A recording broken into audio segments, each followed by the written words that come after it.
ॐ निधाय हृदि विश्वेशं विधाय गुरुवन्दनं बालानां सुखबोधाय क्रियते तर्कसङ्ग्रहः। शङ्करं शङ्कराचार्यं केशवं बादरायणं सूत्रभाष्यकृतौ वन्दे भगवन्तौ पुनः पुनः। ईश्वरो गुरुरात्मेति मूर्तिभेदविभागिने व्योमवद्व्याप्तदेहाय दक्षिणामूर्तये नमः। ओम शांति शांति शांति। किरणावली में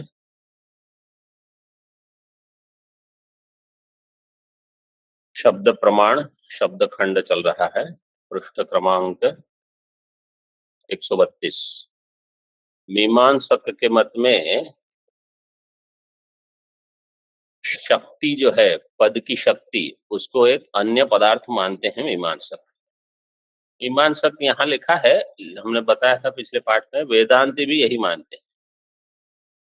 मीमांसक मतलब दोनों ले लो, पूर्व मीमांसक उत्तर मीमांसक। टीका में देखिए, मीमांसकैर ईश्वर अनंगीकारात ईश्वर इच्छाया अपि असंभवात। मीमांसक, पूर्व मीमांसक का तो और एक है, वो ईश्वर को स्वीकार नहीं करते। ईश्वर अनंगीकारात, ईश्वर इच्छा, ईश्वर की इच्छा कैसे होगी, ईश्वर ही नहीं है। अपि असंभवात। पदगता शक्तिर वन्यगत दाह जनक शक्तिरिव रिव पदार्थ बोध जनकम पदगतम पदार्थांतरम इति भावः। मीमांसक लोग क्या कहेंगे, जैसे अग्नि में दाह शक्ति है, वह्निगत दाह जनक शक्ति इव। पद में पदगत शक्ति, पद में एक रहेगी शक्ति जो पदार्थ बोध जनक होगी।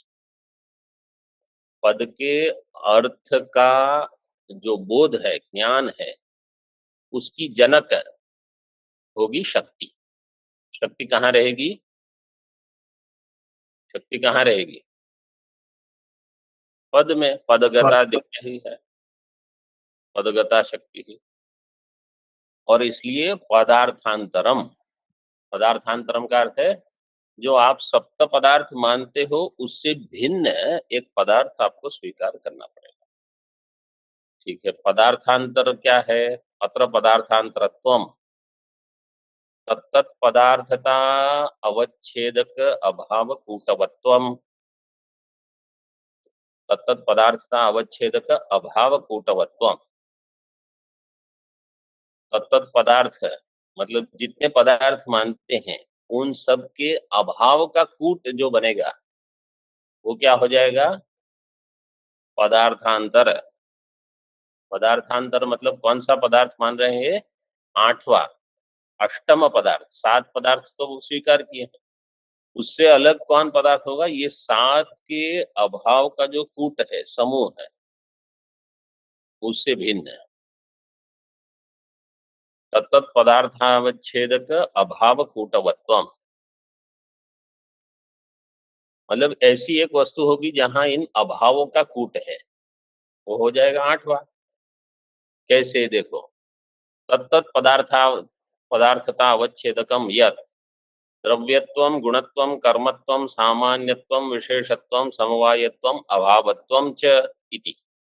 ये हो गए तत्त पदार्थ अवच्छेदक, द्रव्यत्व गुणत्व कर्मत्व इत्यादि।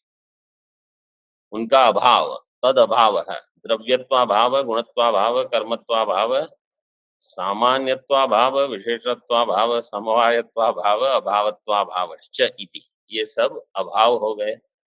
उनका कूट, तत्कूटः सप्तानाम अभावानाम समुदाय, इन 7 के अभाव का जो समुदाय है, तो ये हो गया तत्त पदार्थता अवच्छेदका भाव कूटवत। कूट सचन द्रव्यादि प्रत्येके, ये जो कूट होगा वो द्रव्य में नहीं रहेगा, गुण में नहीं रहेगा, कर्म सामान्य कहीं नहीं रहेगा, किंतु अष्टमे शक्ति नाम के पदार्थ है, एक अष्टम पदार्थ होगा जिसका नाम होगा शक्ति। वहां क्या रहेगा? ये कूट रहेगा।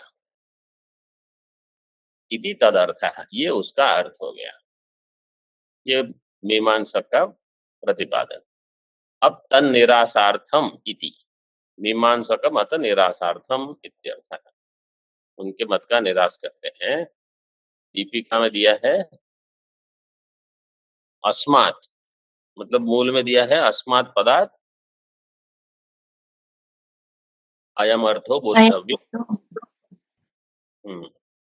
अस्मात् पदार्थ अयम अर्थो, टीका में देखते हैं बोद्धव्य, बोद्धव्यो इति अस्मादिति, इति अस्मादिति इदम अर्थस्य पद शब्दार्थेन सह अभेदेन अन्वयः। इदम अर्थस्य पद शब्दार्थेन सह अभेदेन अन्वयः। अभेदेन अन्वय से अर्थ क्या लेना? इदम अर्थस्य, इदम अर्थ कहाँ है? अयम, अस्मात् पदार्थ अयम अर्थ है। तो यह उस पद का अर्थ होगा। पद का अर्थ, इसका अर्थ कैसे आप करोगे? उसका अन्वय कैसे होगा? पद शब्दार्थेन सह भेदेन अभेदेन अन्वय, मतलब पद का जो शब्दार्थ है वही अर्थ है यहाँ, अयम अर्थ है। पंचम्या जन्यत्वम अर्थ है। पंचमी कहाँ है? अस्मात्, अस्मात्, अस्मात् पदार्थ, मतलब जो अर्थ है वो क्या है? पदजन्य है, क्योंकि जन्यत्वम पंचमी का अर्थ है जन्यत्वम, तो पदार्थ अर्थ है, तो पद हो गया उसका जनक, अर्थ हो जाएगा जन्य। मतलब ज्ञान जो हो रहा है वो पद से होगा, इस पद से यही ज्ञान होना चाहिए। घट पद से केवल घट अर्थ का ही ज्ञान हो, पट पद से पट अर्थ का ही ज्ञान हो, ये आवश्यक है। तस्य बोद्धव्य एकदेशे बोधे अन्वयः, अयम अर्थो बोद्धव्यः, तो उसका अन्वय कैसे करना है? बोद्धव्य एकदेश, बोधे, बोध में अन्वय होगा। बोध का अर्थ है ज्ञान। कर्मणि हितस्य तव्यत् प्रत्ययस्य विषयत्वम अर्थ, कर्मणि विहितस्य तव्यत् प्रत्ययस्य, तव्यत् प्रत्यय विषयत्वम अर्थ है, विषयत्व हो जाएगा उसका अर्थ। बोद्धव्य में जो तव्यत् प्रत्यय है वो क्या कह रहा है? प्रत्ययस्य विषयत्वम,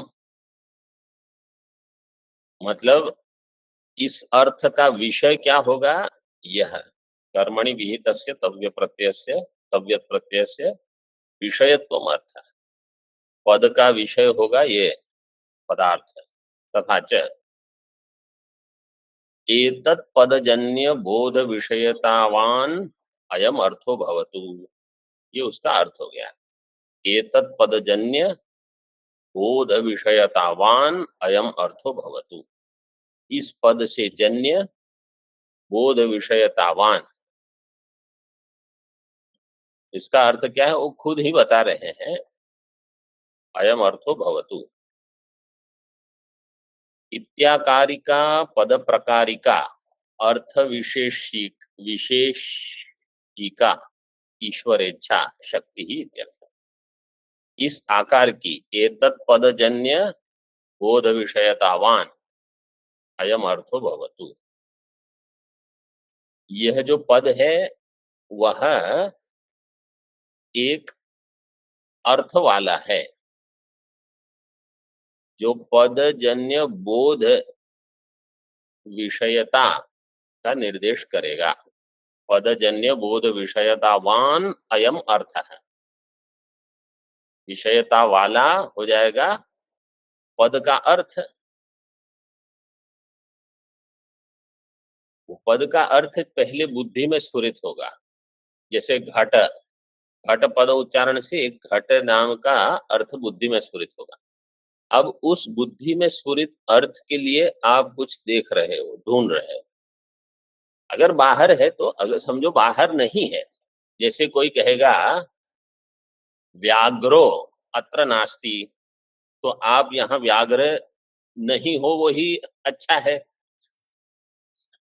उसका अभाव, व्याघ्र का अभाव, तो व्याघ्र बुद्धि में स्फुरित होगा, फिर आप उसका निषेध कर दोगे कि यहाँ व्याघ्र नहीं है, बहुत अच्छा है ऐसे।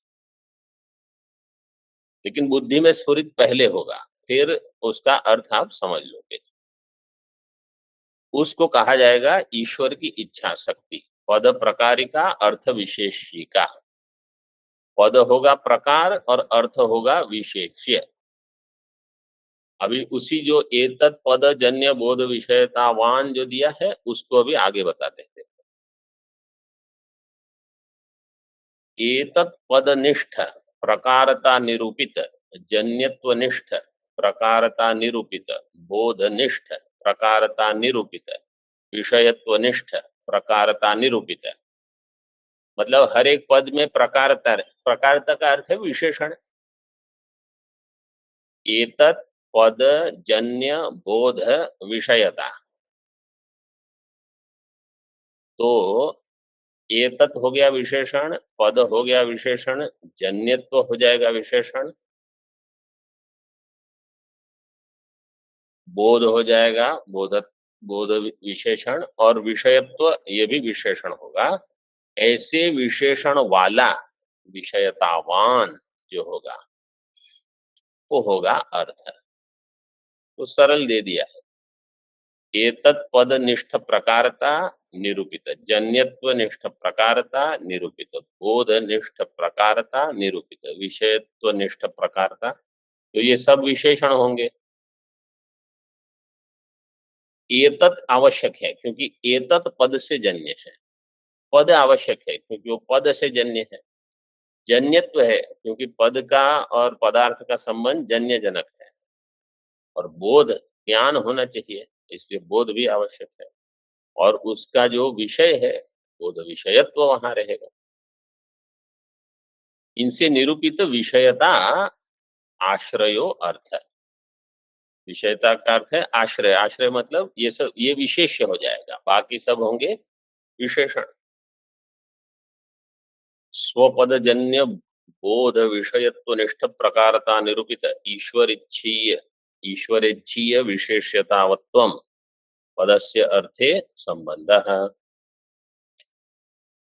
तो स्व से लेना पद, पदजन्य बोध विषयत्व निष्ठ प्रकारता निरूपित ईश्वर इच्छीय विशेष्यता।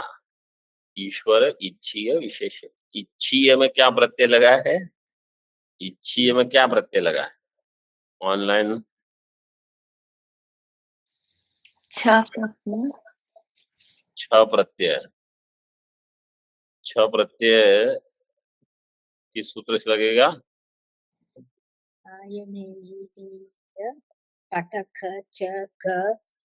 पटक च घाम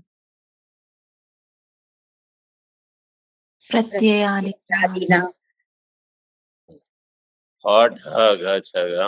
प्रत्यादिना ईश्वरेच्छीय विषयतावत्वम पदस्य अर्थे संबंध। इत्थादीनाम इव, दीपिका में दिया है ये, इत्थादीनाम इव घटादीनाम अपि संकेतः एवं शक्ति ही न तो पदार्थांतरम इत्यर्थः। ये कौन कहेगा? ये कौन कहेगा? घटादि, हाँ नहीं आएगा। हाँ, घटादीनाम अपि संकेत एवं शक्ति ही, पदार्थांतर की आवश्यकता नहीं है। मीमांसक ने कहा था पदार्थांतर, नैयायिक कहेगा नहीं, पदार्थांतर नहीं। जैसे डित्थ, अयम डित्थ, डित्थ मतलब लकड़े का खिलौना हो, लकड़े का हाथी हो या लकड़े का कुछ व्यक्ति हो, वुडन,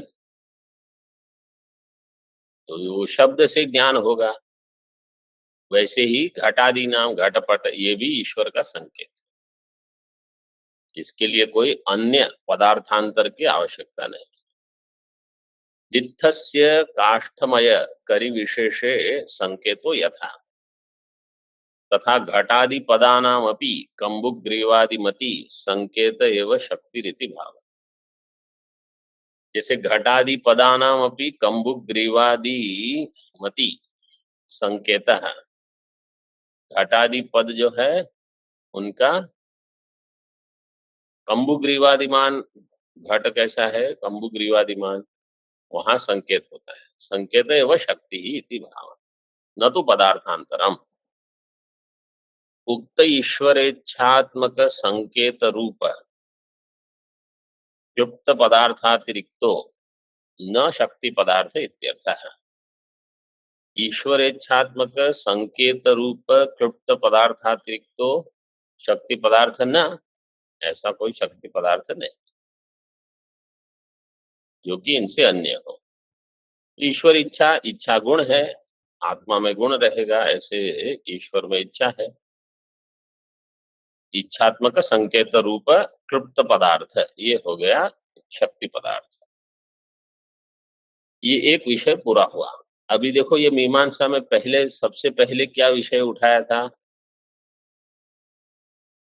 ये जो अभी चर्चा चल रही है पदार्थ अभी हुआ, पहले क्या चिंतन हुआ? पद शक्ति। सबसे पहले आरंभ हुआ उपमान और शब्द के बीच उपजीव्य उपजीवक भाव संगति, वो सबसे पहले इसका विचार हुआ। इसके पश्चात ये जो शब्द है उसका आपतत्व क्या है, यथोक्त वक्ता, इसकी चर्चा हुई। मतलब हर एक जो मुख्य मुख्य विषय ये लोग उठाते हैं, इससे हमको ये समझ में आएगा कि कैसे इनकी विचार की शैली है। इसके पश्चात उसकी पदकृत्या की, आप तो चरितत्व वाक्यत्व, ये सबके हर एक पद की। फिर आज का जो आरंभ हुआ कि मीमांसक इसको अलग पदार्थ मानते हैं, तो उसका खंडन कर दिया, ये अलग पदार्थ नहीं। अब क्या प्रसंग शुरू करते हैं? प्रसंग का आरंभ है कि पद की शक्ति किसमें है, जाति में, व्यक्ति में, जाति विशिष्ट व्यक्ति में, जाति लक्षित व्यक्ति में, इसमें है। और ये जो नैयायिक है, देखो अभी ये पद में शक्ति मानते हैं कि वाक्य में शक्ति मानते हैं कि दोनों में शक्ति मानते हैं? अच्छा, वेदांती किसमें शक्ति मानते हैं? वेदांत परिभाषा किसने पढ़ी है? व्यक्ति लक्षणाय अवगम। शक्ति किसमें मानते हैं वेदांत? जाति पद में कि पदार्थ, वाक्य में? पद में कि वाक्य में? दोनों में, पद में भी और वाक्य। वेदांत दोनों में शक्ति मानता है, जबकि नैयायिक केवल पद में मानते हैं। देखिए टीका, ये सब चीजें मतलब अच्छे से अगर ठीक ठीक अध्ययन हो और फिर उस पर चिंतन हो तब होगा। अन्य अन्य चिंतन होगा तो फिर कुछ नहीं होगा, फिर जैसे आए थे वैसे ही जाएंगे। जो हमको चिंतन करना है वो हम करेंगे, इससे क्या होगा? जाति शक्तिवादी नाम मीमांसकानाम मतम दर्शयति। मीमांसक क्या कहते हैं? शक्ति जाति में है, व्यक्ति में नहीं। जाति शक्तिवादी हो गए मीमांसक। तो ये तीन मत हमने वेदांत परिभाषा में देख लिए हैं। अब यहाँ केवल एक ही मत बताते हैं, गोपदस्य। तो मीमांसक किस में शक्ति मानेंगे, गो में कि गोत्व में? गोत्व में। गोत्व में। गोपद से उनकी बुद्धि में गोत्व स्फुरित होगा, कि मतलब वेदांतियों का भी यही है। और ठीक है, गोपदस्य गोत्वे एव शक्ति ही, ये तो नैयायिकैर जाति विशिष्ट व्यक्तौ शक्ति ही स्वीक्रियते। नैयायिक क्या कहेंगे? जाति विशिष्ट व्यक्ति में शक्ति। और मीमांसक क्या कहेंगे? जाति में शक्ति। कम से कम इतना तो बुद्धि में रखिए। तत्रापि न अगृहीत विशेषणा बुद्धिर विशिष्टे च उपजायते इति न्यायेन। अगृहीत विशेषणा बुद्धिर विशिष्टे न उपजायते, जिस विशेषण का अर्थ बुद्धि में स्फुरित नहीं हुआ, उस विशिष्ट तद विशिष्ट वस्तु का भी अर्थ बुद्धि में स्फुरित नहीं होगा। ये न्याय कौन कहेगा? नैयायिक। न्याय वाले ये कहेंगे। सरल भाषा में बताता हूं। दंडी पुरुष, अगर दंड क्या है आपको पता नहीं है, तो दंडी पुरुष आपको क्या समझ में आएगा? समझो कोई बचपन में जैसे कहीं हमने सुना वो दंडी स्वामी है, सुनते थे हम, कहीं सुना था दंडी स्वामी, कहीं पढ़ा होगा। अब दंडी स्वामी का अर्थ आप कैसे लगाओगे जब तक आपको ये नहीं पता कि दंड मतलब जिसको वो धारण करके चलते हैं, इसको कहा जाएगा दंड। तब दंड का अर्थ स्पष्ट, स्वामी का अर्थ तो स्पष्ट हो गया, दंडी स्वामी। फिर लगेगा अच्छा हाँ, दंडी स्वामी का अर्थ ये है। तो दंड का अर्थ स्पष्ट होना चाहिए, तब विशेषण का अर्थ हो तो विशिष्ट का अर्थ समझेगा, नहीं तो नहीं समझेगा। तो अग्रहीत विशेषणा बुद्धिर विशिष्टे न उपजायते, ये न्याय है। इति न्यायेन विशेषणतया गोत्वादि जातेर विशिष्ट ग्रहात् पूर्वम उपस्थितत्वात्। विशेषणतया गोत्वादि जाते है। अब गोत्व जाति हो गई विशेषण, और गो व्यक्ति हो गई विशेष्य। तो गोत्व जाति का अगर ज्ञान नहीं है, विशेषणतया गोत्वादि जातेर विशिष्ट ग्रहात् पूर्वम उपस्थितत्वात्, पहले उसकी उपस्थिति होगी। फिर गोत्व विशिष्ट अनंत गो व्यक्ति शक्ति कल्पना। तो मीमांसक कहेंगे गो व्यक्ति कितने हैं? अनंत है। गो व्यक्ति अनंत है, तो गोत्व विशिष्ट गो व्यक्ति अनंत हो जाएंगी। तो इतनी सारी शक्तियों की कल्पना करने से अच्छा इसमें गौरव दोष है। शक्ति कल्पना अपेक्षा शुद्ध गोत्वे शक्ति कल्पने लाघवात। शुद्ध गोत्व में शक्ति कल्पना करोगे तो उसमें लाघव है, केवल गोत्व में। ये कौन कहेगा? ये मीमांसक कहेंगे। इतनी सारी शक्तियों में कल्पना करना, शक्तियों की कल्पना, एक शक्ति कर लो गोत्व में, बस लाघवाच। तथाच गोपदम गोत्वे शक्तम, वो ऐसे कहेंगे, गोपदम गोत्वे शक्तम इत्याकारक ज्ञानस्यैव गोत्व विषयक शाब्दबोधे कारणत्वम। तो गोपद की शक्ति रहेगी गोत्व में, इससे जो अज्ञान होगा गोत्व विषय का शाब्द बोध में कारणत्व गोपद का होगा, गोपद से गोत्व विषय का शाब्द बोध होगा, ऐसे मीमांसक कहेंगे। पूर्व पक्ष कहेगा ठीक है, फिर गो व्यक्ति का बोध कैसे होगा? गोपद से अगर गोत्व जाति का बोध हो रहा है तो गोत्व व्यक्ति तो कभी भान ही नहीं होगा, हमेशा जाति ही बुद्धि में आएगी। ननु कथम तरहि गवादि व्यक्ति बोध इति अतः। जो वेदांत परिभाषा पढ़ रहे हैं वो इसके पश्चात फिर से वो पढ़ना, क्योंकि जिसका अगर संस्कार नहीं हुआ है वेदांत परिभाषा का, तो आपको तुरंत इसकी समझ के पश्चात उसको भी सुनोगे तो कुछ अधिक ग्रहण हो जाएगा। गोपदम गोत्व शक्तम इत्याकारक ज्ञानस्यैव गोत्व विषयक शाब्दबोधे कारणत्वम् इति भाव। ननु कथम तर्हि गवादि व्यक्ति बोध है इति अतः गवादि व्यक्ति का बोध कैसे होगा? दीपिका में दिया है व्यक्ति लाभस्तु, देखिए वहां गवादि शब्दानाम जातावेव शक्ति विशेषणतया जाते है प्रथमम उपस्थितत्वात्। गवादि शब्दों की जाति में ही शक्ति है, जातावेव शक्ति है। विशेषणतया जाते है प्रथमम उपस्थितत्वात्, विशेषण रूप से जाति पहले उपस्थित होगी। व्यक्ति लाभ कैसे होगा? व्यक्ति लाभस्तु आक्षेपात इति केचित, व्यक्ति लाभ आक्षेप से होगा इति केचित।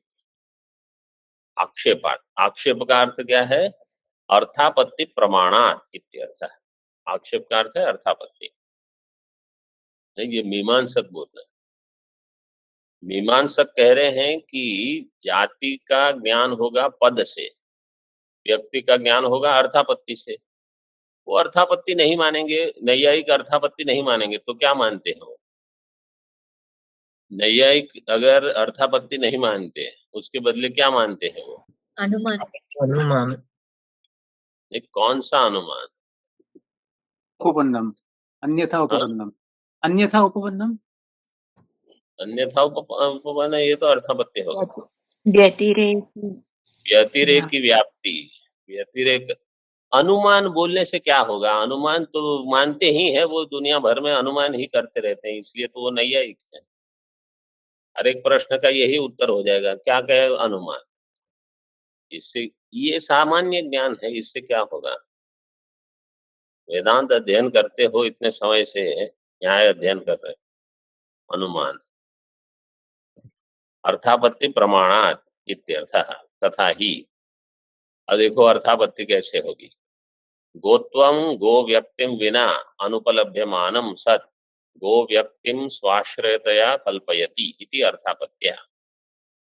गोत्वम गो व्यक्तिम विना अनुपलभ्यमानम, गो व्यक्ति के बिना गोत्व की उपलब्धि नहीं होगी। गोत्वम गो व्यक्तिम विना अनुपलभ्यमानम सत् गो व्यक्तिम स्वाश्रयतया कल्पयति। गो व्यक्तिम स्वाश्रयतया कह कल्पयति? गोत्वम। गोत्वम, चैत्र मैत्र मत बोल देना। गोत्व का आश्रय रहेगा गो व्यक्ति, तो गोत्व का जब ज्ञान होगा तो उसके साथ ही वो व्यक्ति की कल्पना करवा देगा, क्योंकि गोत्व ही उसका कल्पक है। क्योंकि व्यक्ति के बिना जाति का भान नहीं होगा। गोत्वम गो व्यक्तिम विना अनुपलभ्यमानम अथवा आनयन कर्मत्वस्य गोत्व वृत्तित्वम गो वृत्तित्वम अंतरेण अनुपपद्यमानम सत् स्वस्य गो वृत्तित्वम अपि कल्पयति इति अर्थापत्या गो व्यक्ति लाभ इति भाव। आनयन कर्मत्वस्य गोत्व वृत्तित्वम, आनयन कर्म जो है उसका गोत्व वृत्तित्वम। आनयन कर्म रहेगा गोत्व में, गोत्व वृत्तित्वम गो वृत्तित्वम अंतरेण अनुपपद्यमानम। कोई कहेगा गाम आनय, तो क्या लेके आओगे? गो व्यक्ति लेके आओगे, उसमें जाति भी आ जाएगी। वही दिया है, आनयन कर्मत्वस्य गोत्व वृत्तित्वम गो वृत्तित्वम अंतरेण अनुपपद्यमानम। गो वृत्ति के बिना गोत्व वृत्ति नहीं होगी, इसलिए गो वृत्तित्व की कल्पना कर लो। गोत्व आ रहा है गो के साथ, ऐसे स्वस्य गो वृत्तित्वम अपि कल्पयति। गो वृत्तित्वम अपि मतलब गोत्व वृत्ति और गो वृत्ति दोनों। इति अर्थापत्या गो व्यक्ति लाभ इति भाव। इस प्रकार अर्थापत्ति से गो व्यक्ति का लाभ हो जाएगा। इति केचित, ये मीमांसकाः। अभी खंडयति, उनका खंडन करेंगे। तन्न इत्यादि ना। नैयायिक कहेंगे गौर नष्टा गौर जाता गाम आनय इत्यादौ समभिव्याहृत अन्वयस्य जातौ बाधात्। गौर नष्टा, गौर जाता, गाम आनय, इन सब में समभिव्याहृत अन्वयस्य, इसमें वाक्य का अन्वय कैसे होगा? जाति के साथ गौ नष्टा, नाश किसका होता है? समझो किसी ने वाक्य प्रयोग किया गौर नष्टा, तो घटो नष्ट है, तो घट नष्ट में नाश किसका हुआ? घट का कि घटत्व का? घट का तो नाश होगा घट नहीं, व्यक्ति घटी नित्य है। तो इसका अर्थ सीधे है कि आप घट शब्द से व्यक्ति को कह रहे हो, जाति को नहीं। गौर जाता, गौ की उत्पत्ति हुई तो गोत्व की थोड़ी उत्पत्ति होती, उनके अपनी समझ है, वो अपनी तरह से उसमें शास्त्रार्थ करते हैं। देखो सामान्य व्यक्ति जो है ना, उसको ये तुरंत समझ में आ जाएगा, वो यही कहेंगे कि हाँ ये तो ठीक ही है। गौ नष्टा में आप कहाँ गाम आना है, तो आप जाति लेके आ रहे हो कि व्यक्ति लेके आ रहे हो? गाम आना इत्यादौ समभिव्याहृत अन्वयस्य जातौ बाधा। समभिव्याहृत, समभिव्याहृत का अर्थ क्या है? समभिव्याहृत अभी बताया था बृहदारण्यक में या किसी अन्य इसमें? हाँ क्या? It's a samoha in that we can't find the vyakti. समभिव्याहृत का अर्थ है समकाल शब्द श्रवण। Group is there, that is drashtanta for the father not able to listen to his son. Samakala Shabda Shravana is called Samabhivyahृत. So these शब्दस नहीं, मतलब ये जो शब्द है समकाल में सुनते हैं आप, गौहु नष्टा, समभिव्याहृत शब्द है, उनका अन्वय जाति में बाधित हो जाएगा। गाम आनय, ये समकाल में जो आप शब्द सुनते हो उनका अन्वय जाति में नहीं घटेगा, वो केवल व्यक्ति में होगा, ऐसा पूर्व पक्ष कह रहा है। नहीं गोत्वम नश्यति जायते वा नवा तत्र आनयनादि क्रिया वर्तते, वहां जायते नश्यति गोत्व में नहीं घटेगा, आनयन क्रिया नहीं होगी। अतो गोत्व विशिष्ट व्यक्तिरेव प्रतियोगिता नाशादि अन्वयी शक्यार्थः। इसलिए अन्वय किसके साथ होगा? गोत्व विशिष्ट व्यक्ति के साथ, वही प्रतियोगिता नाशादि अन्वयी शक्यार्थ, प्रतियोगितया नाशादि अन्वयी शक्यार्थ। तो नष्टा का प्रतियोगी हो जाएगा गोत्व विशिष्ट व्यक्ति, गोत्व जाति नहीं। तस्मा जाति विशिष्ट व्यक्ता एवं शक्ति रीति भाव, इसलिए जाति विशिष्ट व्यक्ति में ही शक्ति है। बोले अनंत हो जाएंगे, लेकिन तो होने दो। जहां गौरव दोष, गौरव आवश्यक है, वो दोष नहीं कहलाएगा। किंच गोत्वे यदि शक्ति शक्तिस तदा गोत्वत्वम, देखो गोत्व में अगर शक्ति है, नैयायिक कहेंगे तो एक होगी एक होगा गोत्वत्व, वो हो जाएगा शक्यतावच्छेदक। गोत्वत्वम शक्यतावच्छेदकम वाच्यम। गोत्वत्व क्या है? ये पंक्ति को आपको कंठस्थ करना होगा।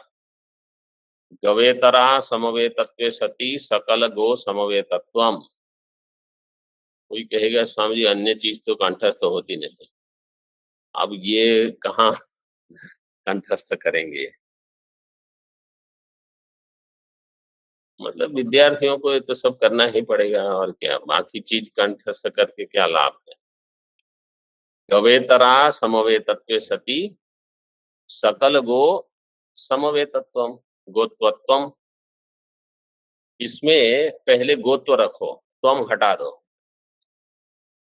पूरे वाक्य में से त्वम त्वम निकल जाएगा, दोनों बाईं ओर से और दाईं ओर से, left hand side right hand side दोनों।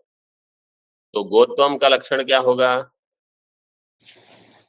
गवेतरा समवेते सति सकलगो समवेतम्। गवेतरा समवेते सति सकल गो समवेतम। और फिर त्व जोड़ दिया, तो गोत्व कहाँ रहेगा? गव इतर में। गोत्व गो में किस संबंध से रहेगा? समवाय संबंध से। समवाय संबंध से। तो गोत्व जो होगा वो गो में समवेत होगा। गव इतर में असमवेत, गवेतरा असमवेतत्वे सति। गव से इतर में जो समवेत नहीं है और सकल गो में जो समवेत है, तो ये हो गया गोत्व। तो केवल गोत्व गो में मिलेगा, अन्य में नहीं मिलेगा। गौ गोवेतरा समवेतम और सकल गो समवेत। तो गोत्वत्व अभित्व जोड़ दो सब में, तो गोत्वत्व हो गया गवेतरा समवेतत्वे सति सकल गो समवेतत्वम। यहाँ तक।